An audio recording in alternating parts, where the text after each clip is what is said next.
My next guest is a Hollywood actor who started over 30 years ago with Walt Disney. He always turns in a competent performance. He starred in dozens of movies, the latest of which is about to be released here in England. It's called Tombstone. Will you welcome, please, Kurt Russell?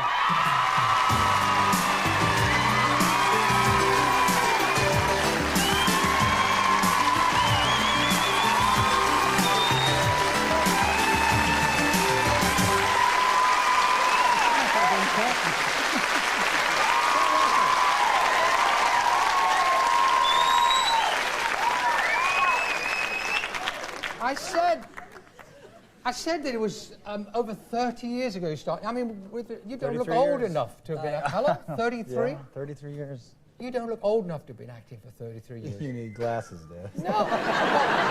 even at this... Well, let's put it this way. You must have been a very young kid when you first walked onto the set for Disney. It was. I started a few years before I went there. I was 9 years old when I started, and I think I was 12 or 13 when I went to Disney for the first time. What were the first movies you did? First movie I ever did was with Elvis Presley. It was called It Happened at the World's Fair, and in 1962. And you met Presley? I kicked him in the shins. Yeah. What? Yeah. He gave me a quarter to kick him in the shins. He wanted to go see the nurse. I forget who the woman was that he wanted to be with, but. What do you mean? He was sending you a catalyst to sort out a date? Yeah, exactly. So I was being used, you know. So I took a quarter and kicked him in the shins, and I spent a week in Seattle at the World's Fair, and I got to work with Elvis Presley. Let's talk about this new movie. This new movie, Tombstone, where you play Wyatt Earp, right?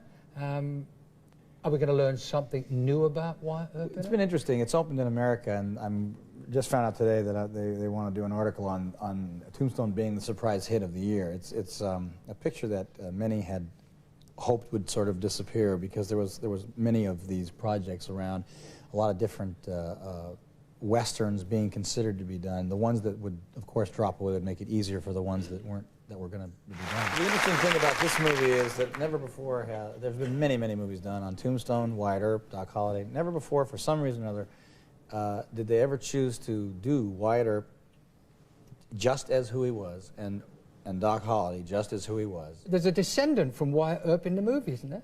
I had great help in being able to play Wyatt Earp. When I played Elvis Presley, I had a lot to research. I had a lot of material to pull from. But the greatest thing was being able to see things for myself and hear him. But of all things, I think I used my memory probably the most. I could remember him. With Wyatt Earp, I wanted to play him as he was. I wanted to do the same thing. I wanted to capture the essence of the man. I could do everything but hear him. And what was great with Wyatt Earp III was that he could tell me stories that had been handed down that could give me a sense of what he sounded like and the cadence of his voice and the quality of his voice. So he was a great help to me personally on that show. And this is I mean, for better or for worse, this is who Wyatt Earp really was. It's probably a strange coincidence that your son is called Wyatt. Yeah, I have a 7-year-old son named Wyatt. So I just has nothing to do with anything. I mean, he was born 7 years ago, and I had no idea I was going to do this. Now, you and the lady in your life, Goldie, and just in case anybody doesn't know, you and Goldie Hawn have been together how long now? We've been together for 11 years in February. How did you meet? We met, the first was at Disney's. It was Goldie's first movie. I was under contract at Disney at the time. It was called The One and Only Genuine Original Family Band, and it was a musical, 1966, and I remember seeing this sort of cute blonde warm-up, you know, and wished I'd had a license so I could drive and ask her out, but I couldn't. How old were you? I was 15. What? But obviously it must... Well, I thought she was cute, you know. I really she's cute. So time went by, and then later we met on Swing Shift. And it was a movie that we did in 1983 about World War II, sort of Rosie the Riveter story. And we met on that picture and have been together ever since. We're still having a good time. Is she as scatty as she sometimes? She's great. I mean, she really is. She's pretty dizzy. But she's pretty smart too. Oh yeah, well she's producing stuff as well. Yeah. What happens? Because we have 2 movie stars in the family here. Supposing you've been offered a movie in Germany and she's been offered a movie in Hawaii, and of course, how many children are there altogether? Now you have 4 altogether. One of our children lives. My oldest son lives with his mother now in New York.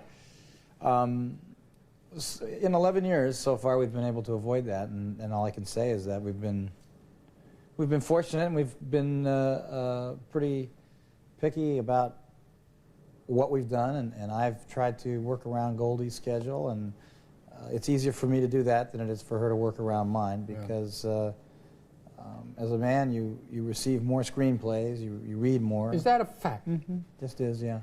Yeah. And I don't know, my outlook on the business has been that I think it's been a great provider for the family, and it's provided us with a lot of wonderful things to do. So you do some wonderful things. You go, I'm told, on cycling holidays together. I mean, do you really put those lycra shorts on and a crop top? Yeah, the thought of Goldie turning up at a British pub saying, "I'll have cheese and pickles." Yeah, and it's we take the kids and go for 10 days at a time. On your own? There's not a Cadillac behind waiting for her? No. What would you do if you got a puncture? They teach you how to fix it, you know, and I'm pretty good with that. You do that? Well, we all learn how to do it. We've gone to, we went to Brittany, and we went to Burgundy on a little wine tasting bicycle trip. Sounds good. No, it wasn't bad. And Goldie's been to Germany. Goldie's a pretty serious biker. Serious biker? Yeah. Serious biker girl. She's a good athlete, and so we take the family and go. You're a good athlete. You do all these things, and you do all your own stunts. I know you nearly got set on fire. What movie was that? Backdraft. Backdraft. Yeah. And yet you always seem to back off if there's a boudoir scene, a bedroom scene. You seem to. Well, yeah. Well, I don't know. We all have things we're good at, and we think we don't like to show what we're not good. No, bedroom scenes are tough.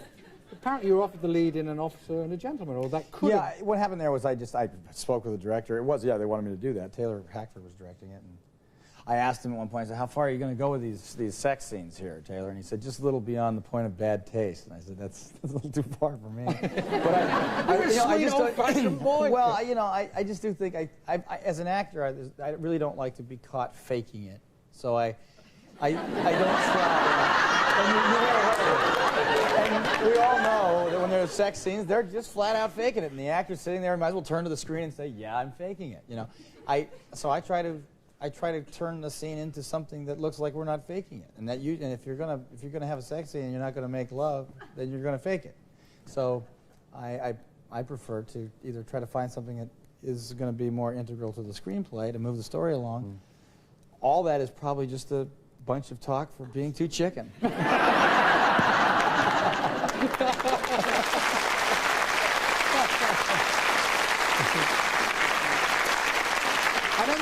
don't think I've ever asked this to, when we've had a lot of movie stars, I don't think I've ever asked, if Goldie was involved in the scene, or if you were, would either of you go to the set?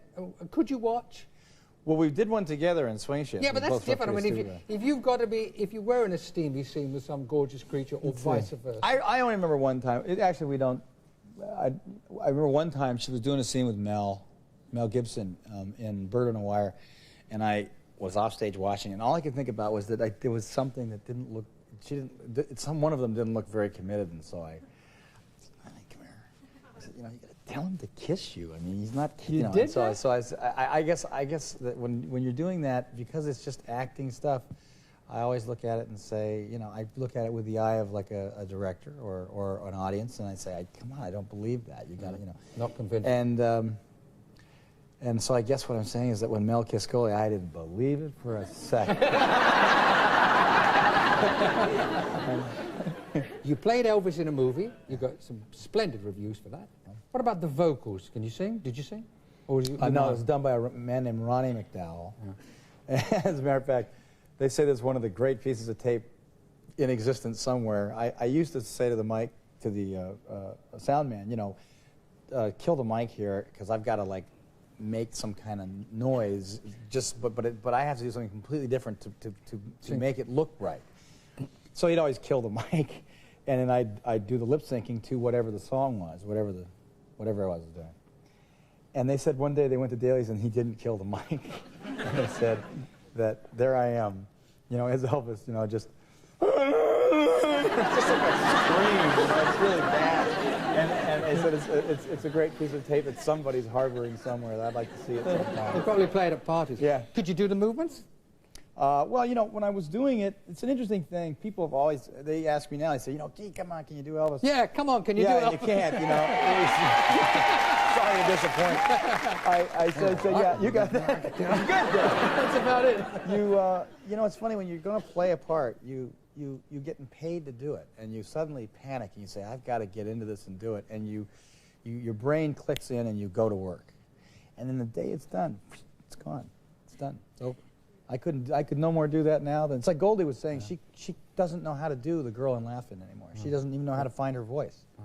It's just it's right at that time. You concentrate, you do it, you blast through it, and the minute it's done, boom, it's gone. I mean, for Wyatt Earp, I shaved that mustache off, and I've just gone. He's gone. 33 years. 33 years. All those movies still in demand. How do you keep sane through Hollywood being what? Not many people, first of all, last that long in a movie career. Yeah, it is well in that business. But you have a good attitude to it. I mean, you don't take it too seriously. My dad was an actor. It's a job, isn't it? Yeah, my dad was an actor. He did. He played the Sheriff Clem on Bonanza for 14 years, and I used to just see my dad go to work and come home. We had things paid for because he was an actor. Seemed like a good job. So I early on wanted to buy some bicycles for my sister and myself, and asked my dad what you could make doing that, and he said, call my agent, see if you can't get a job. And I called his agent. Yeah, I was 9. You know. Of course. So I had a paper route, and I said, well, there's got to be a better way than this paper route. From the paper route to the movies. Are you listening, kids? This is how you do it. Yeah, and I started. I went on interviews and finally got a job. First day I worked, I had enough money to buy those bicycles, and I called his agent back up, and I said, count me in. This is good. Well, keep doing it. I'll try. Let's hope you never end up delivering the papers again. Well, you don't know. Ladies and gentlemen, good luck with Tombstone. Kurt Russell. Thanks a lot.